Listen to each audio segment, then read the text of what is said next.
This week, the third round of NAFTA negotiations will take place in Ottawa. And so far, what we've seen in the first two rounds in Washington and Mexico is actually not that much. What we've been told and what we can expect from the negotiations is that the bigger files that we expect to be dealt with at the last minute, once everything else has been settled because of their political importance.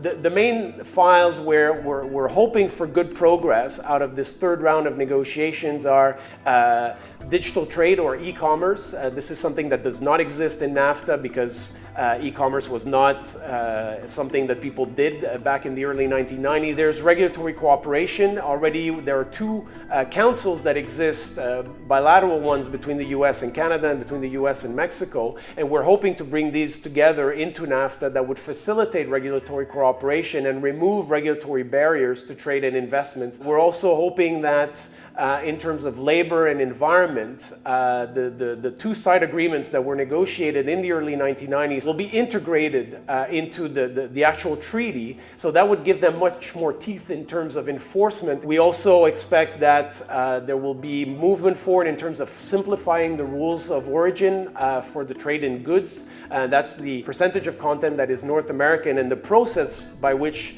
this gets certified. One last area where we might see benefits would be in the movement of technicians, professionals, business people across the borders.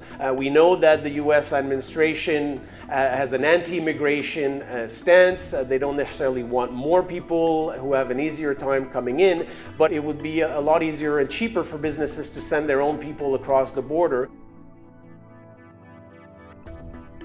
And it'll be interesting to see if kind of more concrete progress will be done as a result of this third round. But at least the important thing is that there is movement forward and that we have a reasonable expectation of potentially getting an agreement sometime in the winter of 2018.